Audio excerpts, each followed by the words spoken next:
La montagne Qingmao, majestueuse et mystérieuse. Un lieu d'une beauté sauvage et de danger caché, où chaque pas peut être le dernier. 3 villages s'accrochaient à ses flancs. Guyue, le plus puissant, perché au sommet, dominant la vallée en contrebas. Le village de Bai, fier et rebelle, niché à mi-chemin, défiant les éléments et les ennemis. Et le village de Xiong, le plus petit et le plus vulnérable, blotti au pied de la montagne, souvent oublié, mais jamais épargné. La vie sur la montagne Qingmao était une lutte constante, une bataille quotidienne contre la nature et les hommes. Des hivers rigoureux, des ressources rares, et la menace permanente du conflit entre maîtres Gu projetait une ombre immense sur les habitants. Les villages comptaient sur une paix fragile, maintenue par des alliances précaires et la force de leurs dirigeants respectifs. Mais de récents événements menaçaient de briser ce fragile équilibre, plongeant les villages dans l'incertitude et la peur. Le village de Guyue, dirigé par l'astucieux Guyue Mobei, dominait la montagne. Leur force supérieure et leur contrôle des ressources vitales assuraient leur domination. Le village de Bai, cependant, s'irritait sous le joug de Guyue. La récente rébellion, menée par l'ardent Bai Ningbing, avait ébranlé la structure du pouvoir de la montagne. Le village de Xiong, pris entre ses rivaux, marchait sur un fil. Trop faible pour se défendre seul, il comptait sur des alliances pour survivre.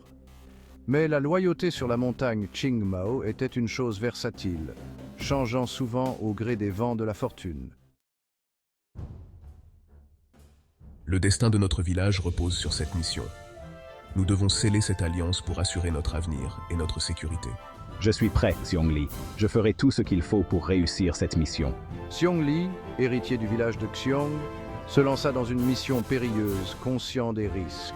Chargé de conclure une alliance cruciale avec un clan voisin, il conduisit un petit groupe à travers les cols montagneux dangereux, où chaque pas pouvait être le dernier.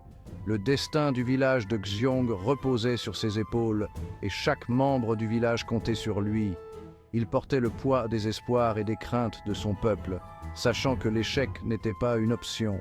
Leur voyage les mena au cœur de la montagne Qingmao, un lieu aussi magnifique que dangereux. L'air se chargea d'anticipation. Le danger guettait à chaque tournant, rendant chaque moment plus périlleux. Des gus sauvages erraient librement, leurs morsures venimeuses, une menace constante pour les voyageurs. Mais Xiongli continua d'avancer, sa détermination inébranlable et son courage sans faille. Le destin, semblait-il, avait d'autres plans. Un simple événement pouvait changer le cours de l'histoire. Nous sommes tombés sur un autre groupe dans la nature sauvage, des maîtres Gu du village de Shishan, nos ennemis jurés.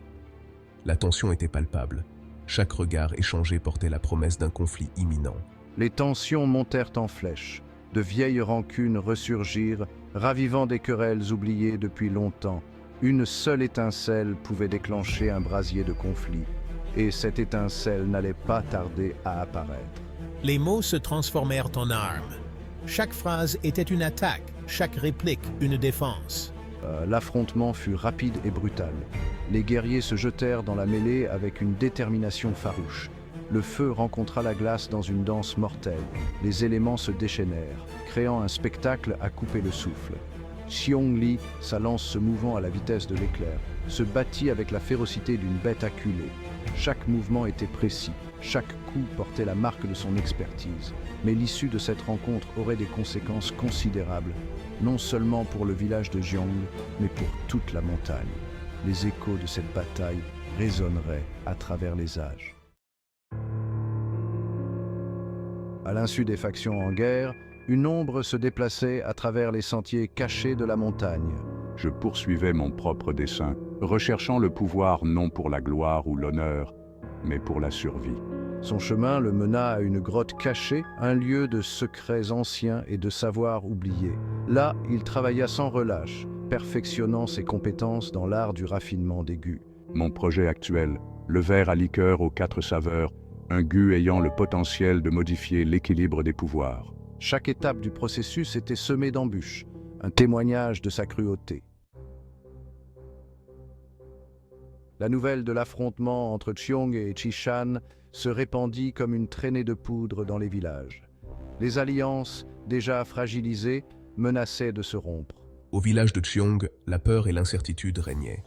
Les anciens se disputaient entre eux, leur voix rauque de colère et de désespoir. L'attaque avait révélé notre vulnérabilité, notre besoin d'un puissant protecteur. Mais à qui pouvions-nous faire confiance en ces temps incertains?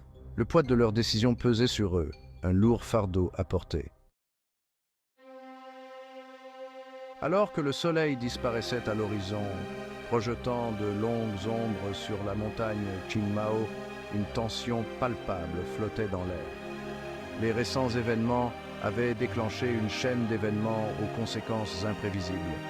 L'équilibre des pouvoirs s'était déplacé, laissant un vide que des forces ambitieuses chercheraient inévitablement à combler.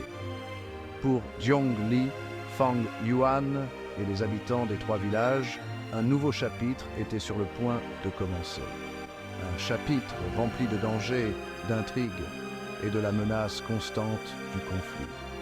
L'avenir de la montagne Qingmao était en jeu, une danse délicate sur le fil du rasoir.